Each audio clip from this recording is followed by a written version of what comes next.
It's time to bring back a series that I started, about a year ago or so. I've only done a few episodes of it, but it's one that I get a lot of really neat comments for. And this is an episode that I would really like to have a good conversation in the comments about because this is a band that is talked about a lot here on YouTube. It's a band that was very influential right up until today. They, have so many great records. The members all went off and did a bunch of cool solo projects. They're all over the place. And so I just wanted to talk about why I love the Byrds, as you can see by the thumbnail and the title of this video. This is kind of my brief synopsis on getting into the Byrds, figuring out the different, offshoots of the Byrds, that kind of thing. So all sorts of stuff. I'm just going to jump into it.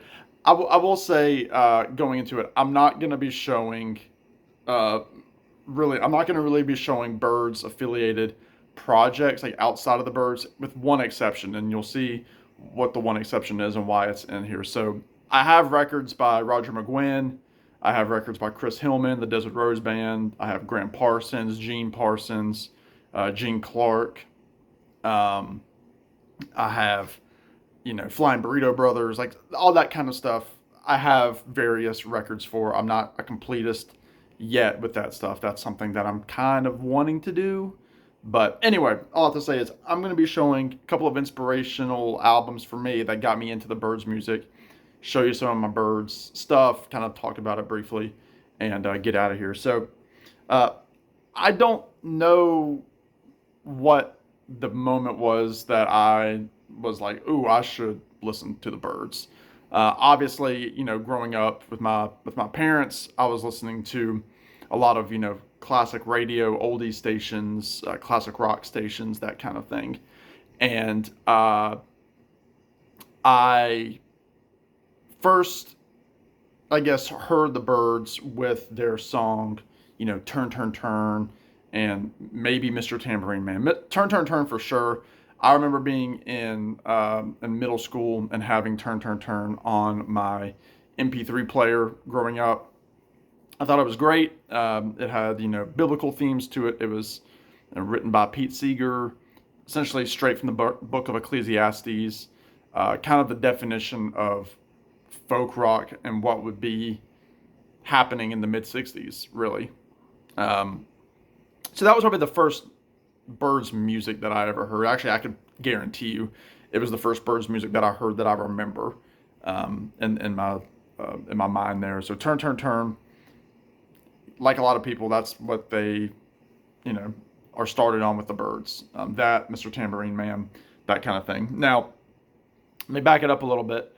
Um, I was aware of the Byrds, but did not know their catalog at all. And frankly, I didn't know their influence. I didn't know, that, oh, this sound, this 12-string Rickenbacker jingle jangle kind of guitar sound with these tight harmonies around it and these hooks. I didn't know that that was from the Byrds, who kind of took a little bit from the Beatles, but really made it their own sound. I didn't know. It's like listening to you know albums growing up. A lot of that '90s alternative stuff. Like hearing stuff by Hootie and the Blowfish, the Gin Blossoms, REM, things like that. I did not know that they were descendants of the Byrds sound. Again, that's all stuff that was in my mind. I loved that stuff. I loved hearing "Losing My Religion." I loved "I Go Blind," which was a cover that Hootie and the Blowfish did, but it had that kind of sound to it. Uh, that jingly sound, Sister Hazel, all of this stuff that has the sound that was being influenced, that was a direct influence from the Byrds. What I did know is that I liked this guy right here, Tom Petty. This is his debut self-titled "Tom Petty and the Heartbreakers." This is the album that has the big hit on it, "American Girl." Now, the joke is that Roger McGuinn, who was really the leader of the Byrds for their entire duration, um, the joke is that he heard American Girl playing on the radio, and he said, I don't remember recording that. He knew it wasn't him, but that was the joke, is like Petty was so inspired by the Byrds that he kind of does this song with that open kind of D chord that Mike Campbell is playing way down on the neck. It's got that kind of openness to it, that ding ding a ding ding ding ding a ding a ding a ding, very very much straight from the Byrds. Um, that was kind of maybe a moment where I was like, ooh, I like the sound. Obviously, getting into Tom Petty more and more. Now, I should have pulled it, but I did not. Uh, well, first let me see. Um, I don't think I have it on vinyl. I don't. Um, I don't. Sorry. Full Moon Fever by Tom Petty and the Heartbreakers. They do a song, a cover of a Byrds song called I'll Feel a Whole Lot Better. Now, that song, well, Tom Petty called it Feel a Whole Lot Better. That song is a cover of the Gene Clark song I'll Feel a Whole Lot Better from the album Mr. Tambourine Man, which is the Byrds' debut, titled after the Bob Dylan track that they covered with that great and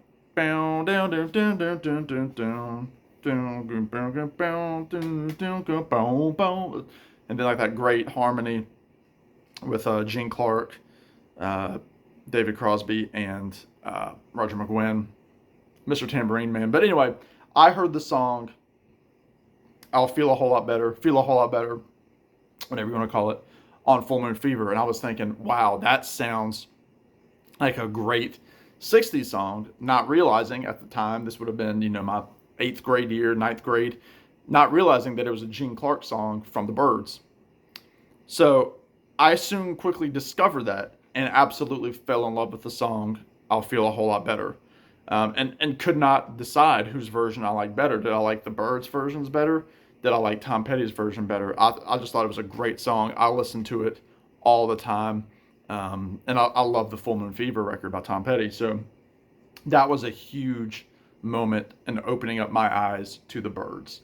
Again, I don't remember, when I started, wanting to dig all the way in, like jump all the way in. But I knew now, Feel a Whole Lot Better, Mr. Tambourine Man, and then Turn, Turn, Turn. This is the second album. Again, named after the Pete Seeger song.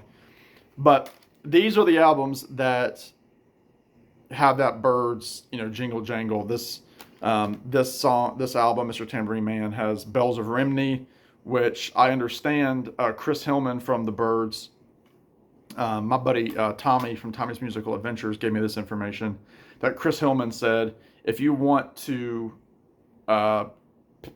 capture the Byrds in one song, listen to the Bells of Rhymney. That's what we were all about. But, they've got all the Bob Dylan songs, Mr. Tambourine Man, Spanish Harlem Incident, All I Really Want to Do, Chimes of Freedom. And then on the second album, Turn, Turn, Turn, you have Lay Down Your Weary Tune, The Times They Are A-Changin', so all this stuff. And this is like what I thought the Byrds sounded like. That's what I thought. Like, okay, they're the Jingle Jangle band. Great. Love it. Love the Tom Petty connection, all of that good stuff. And then obviously, like, to keep going into that vein, I did not know these albums at the time, but Tom Petty was also covering So You Want to Be a Rock and Roll Star. I love that track, which was it was the first track off of Younger Than Yesterday, which is my favorite, I guess, classic era Byrds album when they were, a full band, and it really wasn't Roger McGuinn's, stuff, Roger McGuinn's lead project. But that song, So You Want to Be a Rock and Roll Star, all this stuff. And then obviously over time, getting into these albums, listening to The Fifth Dimension, Mr. Spaceman, all of that stuff. And again, I'm not going in any particular order for how I discover this. I think for just, the essence of this episode, I want to be sure that, I'm kind of going in some kind of order. But anyway, all of these albums are fantastic. They kind of got spacey. I wasn't really learning about, I didn't really know what, their history was. I didn't know that Gene Clark had left by this point. I didn't know that, David Crosby was getting booted after the Notorious Byrd Brothers. All this stuff. So flash forward, for me, around 2016-ish, I was getting into this guy right here, Marty Stewart, and this is his album Way Out West, which I talk about all the time. I was listening to this album, and before having heard that album, I knew that the Byrds had covered an old gospel song, which I knew quite well, called Farther Along, and not realizing that it was, from this album. I didn't know who was singing the song Farther Along. I didn't know what time frame it was for the Byrds. Again, I was listening to that digitally. I love listening to that track, and I remember playing it for my parents, being like, guess who this is? You know who this is? It's the Byrds. They're singing Farther Along. It's a gospel song. It's great. Very country, very acoustic. Didn't sound anything like Mr. Tambourine Man. And I was just like, yeah, I guess, they had this like gospel cover. That's cool. Again, at that point, not realizing that the Byrds had also covered Jesus Is Just All Right, which, the Doobie Brothers would have a massive hit with. But getting into this album, Way Out West, which is produced by Mike Campbell, for those that don't know, I was learning more and more about Marty Stewart and his story of how he came across his B Bender electric guitar. And he's talking about, I met Clarence White's widow, and, we were friends, and I was in her house, and she had all this Byrds memorabilia, and he's like, why do you have all this Byrds stuff? And she's like, oh, well, Clarence played in the Byrds. And he also knew his brother, Roland White, who were back in the day in the bluegrass and country world. And Clarence was playing sessions with the Byrds before becoming a full-time member for the second half of their career. So I'm learning about Clarence White and that kind of stuff. It's also around this time, 2017, 2018, that I am getting into this record right here, Sweetheart of the Rodeo, and I've got it on CD too. It's only one of 2 vinyl Byrds records that I own. This is considered a masterpiece. It's considered, one of the Byrds' best. It's considered an early stalwart of the country rock genre, though it's really not a rock album. It's a country record with rock and roll players on it. It's a country record. Hearing this album, hearing the song You Ain't Going Nowhere, the Bob Dylan track, hearing that B Bender guitar in the intro, I learned quickly that was Clarence White. And I'm like, okay, I need to go all in on these guys. And again, thankfully for me, it's around this time that my little small town here, there's an announcement that Marty Stewart, Roger McGuinn, and Chris Hillman are coming and playing, and they're celebrating the 50th anniversary of Sweetheart of the Rodeo. So I'm like, I've never seen Marty Stewart. I'm loving Sweetheart of the Rodeo. This is unbelievable. Like, I've got to go to the show. So my uncle and I bought tickets. We're like 7 rows from the front, and we saw this show. And this is the one CD that's like Byrds affiliated, but you can see why I wanted to show it. This was released on a label that I don't care for, so I'm not even going to mention it. But I had to get this CD because I was at this show and got to see, that's what they look like when I saw them. So you have Chris, Roger, and Marty. And by the Sweetheart of the Rodeo time, you had Chris Hillman and Roger McGuinn as the only 2 remaining original Byrds playing, and so they had, Graham Parsons had joined by that time. Uh, Clarence White was essentially a background player, but was all over that record. So I'm getting into this. I see that show. I am just floored by it. It is so good to see Roger and Chris. The one time that I've seen either one of them, and the first of many times that I've seen Marty Stewart, um, do all the Byrds hits. They do Sweetheart of the Rodeo, and then everything that you wanted to hear. Roger playing that 12-string Rickenbacker, which is my dream guitar. I would love to have a Rickenbacker. Anybody want to send me one? Let me know. So, I'm at this point, I've got to get all the Bird stuff. So, I'm, Dr. Birds and Mr. Hyde, um, which has This Wheel's on Fire. Easy Rider, which has the gorgeous Ballad of Easy Rider. Jesus is Just All Right. Deportee, which is a Woody Guthrie song. This is just, again, fantastic, acoustic-y kind of stuff. Untitled, which has the second side, or the first side is live, and then they have some original stuff. But by this point, you've got like the later day lineup with Skip Batten, Gene Parsons, and Clarence White, and Roger McGuinn. And again, just like great country rock is what they became.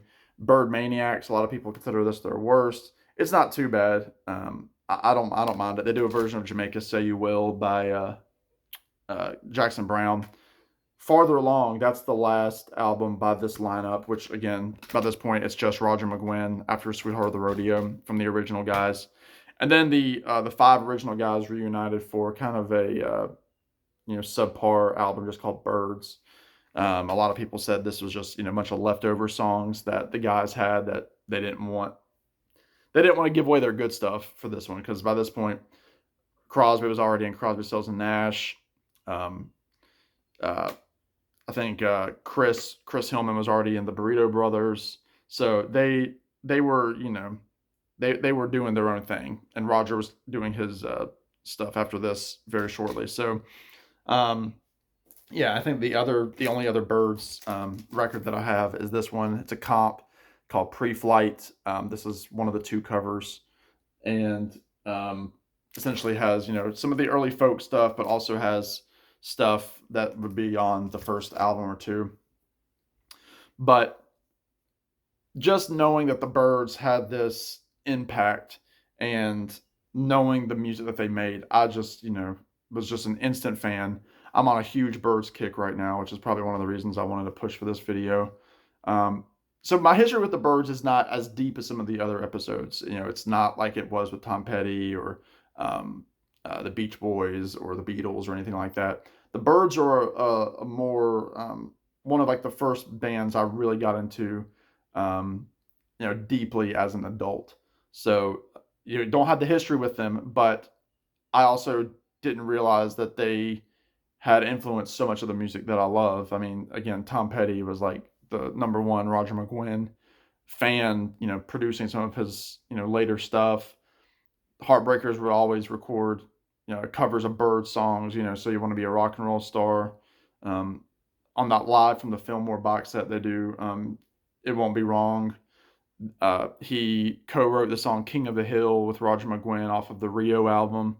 So it's everywhere. And, in today's world, hearing a lot of these, more indie bands come out that are, relying on that 12-string Rickenbacker. They're going back to stuff that was big in the 60s, but then you had people like The Cure, the Bangles, stuff like that in the 80s that was really, again, directly influenced from the Byrds. And the song So You Want to Be a Rock and Roll Star is covered by Patti Smith. I think REM covered it as well.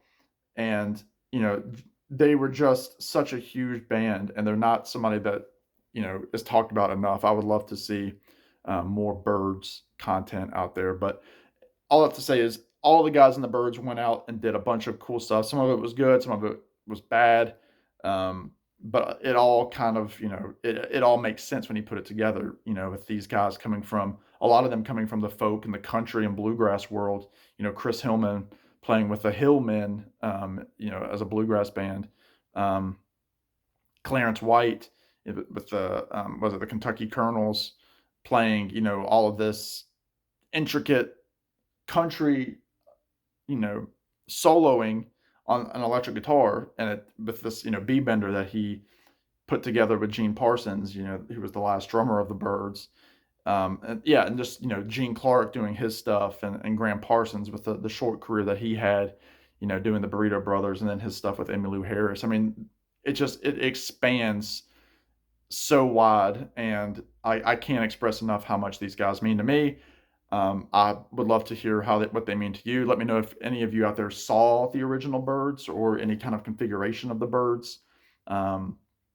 Yeah, so all to say, these guys are ones that I'm loving, rediscovering every time I listen to them. So that's all I'm gonna say. In the meantime, y'all be good. Take care. Thanks for watching another episode of Why I Love This Band, and we will see you on the next one. Bye now.